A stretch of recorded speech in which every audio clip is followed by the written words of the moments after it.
लोकांचं रजिस्ट्रेशन आहे। आता ही 20 लाख घरं मिळाल्यामुळे आता फार कमी आपल्याकडे त्या यादीतले बेघर लोक राहतील जे पुढच्या वर्षी आपण कंप्लीट करू शकू।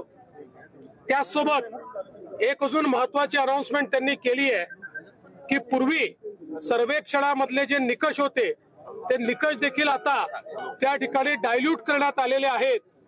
ज्यांची नावं सुटली होती आणि जे खरे बेघर आहेत, मग ते शेतकरी असो महिला असो, अशा सगळ्यांना नव्या सर्वेक्षणामध्ये त्या ठिकाणी इन्क्लूड करण्यात येणार आहे। ती जी यादी बनेल त्या यादीतल्या लोकांना शिवराज सिंग चौहान साहेबांनी या ठिकाणी सांगितलंय, मी महाराष्ट्राच्या वतीनं माननीय देशाचे प्रधानमंत्री मोदीजी आणि केंद्रीय ग्रामविकास मंत्री शिवराज सिंग चौहानजी या दोघांचेही मनापासून आभार मानतो की आज 20 लाख घरं त्यांनी महाराष्ट्राकरता दिली। सर, यंदा 26 जानेवारीला चित्ररथ दिसणार नाहीये, महाराष्ट्राचा चित्ररथ यंदा 26 जानेवारीला दिसणार नाही। त्या संदर्भात आशिष शेलारांनी स्पष्टपणे आपल्याला सांगितलेलं आहे, वारंवार सांगण्याची आवश्यकता नाही। त्या ठिकाणी सगळ्या राज्यांचे चित्ररथ असतात, आपल्यालाही बोलवण्यात आलेलं आहे। मात्र त्यातले 15 चित्ररथ हे रस्त्यावर असतात, बाकी एका ठिकाणी लोकांकरता पाहण्याकरता ते ठेवले जातात। आलटून पालटून राज्यांना संधी मिळते। गेले 4 वर्ष आपल्याला संधी मिळाली होती, म्हणून यावर्षी आपल्याला संधी नाही आहे। मागच्या वर्षी मोठ्या 3 राज्यांना संधी नव्हती, त्यामुळे याच्यात काही वेगळं होत आहे किंवा महाराष्ट्राला डावललं जात आहे वगैरे असं काही नाही आहे। तथापि आम्ही पुन्हा एकदा विनंती करून बघणार आहोत की समजा अजून काही तुम्ही जर इन्क्लूड करणार असाल तर महाराष्ट्राचा करा, पण याच्यामध्ये हे रुटीन आहे, याच्यामध्ये कुठलंही वेगळेपण नाही।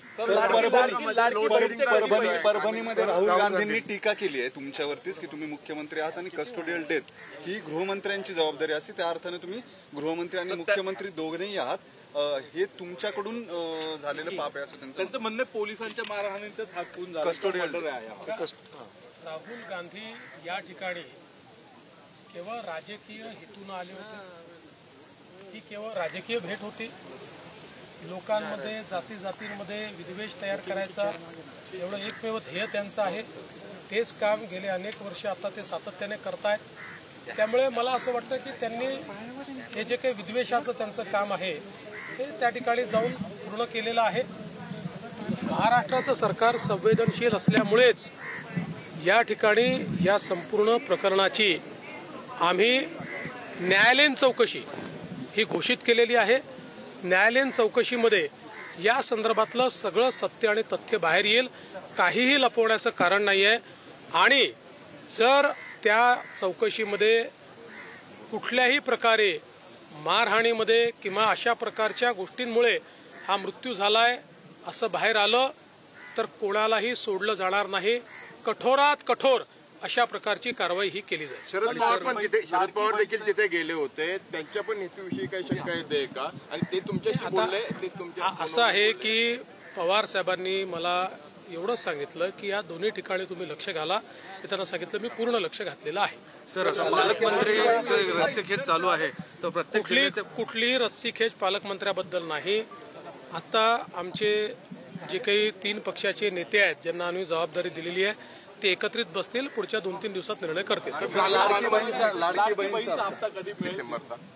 आता मला असं वाटतं या 7-8 दिवसात आम्ही तो हप्ता देऊन टाकू। पुढचा आणखी एक भुजबळ साहेबांचा महत्त्वाचा प्रश्न, ते सकाळी तुम्हाला भेटले आज येऊन, ते भाजपमध्ये ते मला भेटले आणि भेटल्यानंतर भुजबळ साहेबांनी तुम्हाला ब्रीफ केलेलं आहे आमची काय चर्चा झालेली आहे, वेगळ्याने ब्रीफ करायची आवश्यकता नाही। भुजबळ साहेब आमच्या महायुतीचे एक प्रमुख नेते आहेत आणि तिन्ही पक्ष, मग ते अर्थातच राष्ट्रवादीचे आहेत म्हणून तिथे त्यांचा सन्मान आहेच, पण आमच्या तिन्ही पक्षाच्या नेत्यांच्या मनात त्यांच्याबद्दल सन्मानाची भावना आहे।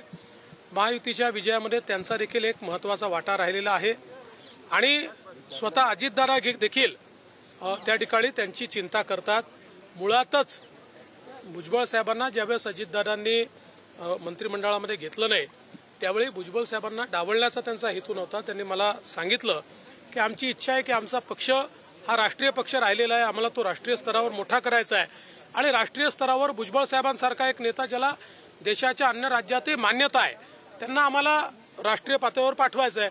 भुजबळ साहेबांचं मत जरा वेगळं होतं, त्याच्यामुळे हा प्रश्न निर्माण झालेला आहे। पण आम्ही सगळे मिळून याच्यावर तोडगा काढू आणि भुजबळ साहेबांसारखा एक नेता हा आमच्यासोबत मैदानात असला पाहिजे या दृष्टीनं त्यातनं मार्ग काढला जाईल. तुमच्या पक्षात चालणार आहे का? ते जर स्वागत ते जर अहो त्यांनी असं आहे त्यांनी अशी मागणी केली नाही, अशा प्रकारचा कुठला विषयही समोर आलेला नाही.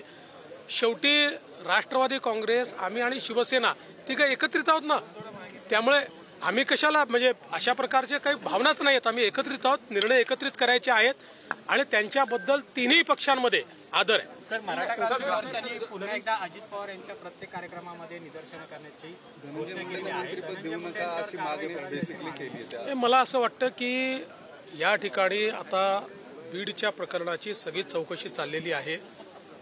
ती चौकशी दोन्ही प्रकाराने आपण करतो आहे आणि मी स्पष्टपणे सांगितलं आहे की चौकशीमध्ये कोणीही दोषी आढळला तरी त्याच्यावर कारवाई केली जाईल. त्यामुळे कुठल्याही प्रकारची निदर्शनं करणं हे काही योग्य होणार नाही. तर देवेंद्र फडणवीस यांनी प्रतिक्रिया दिलेली आहे. केवळ द्वेष पसरवणं हे राहुल गांधींचा हेतू आहे. जाती जातीत भांडणं लावणं हे राहुल गांधींचं काम आहे. आजची ही भेट राजकीय होती अशा प्रकारचा थेट आरोप आता मुख्यमंत्री देवेंद्र फडणवीस यांनी केला. तर न्यायालयीन चौकशीत सत्य समोर येईल अशी देखील प्रतिक्रिया आता देवेंद्र फडणवीस यांनी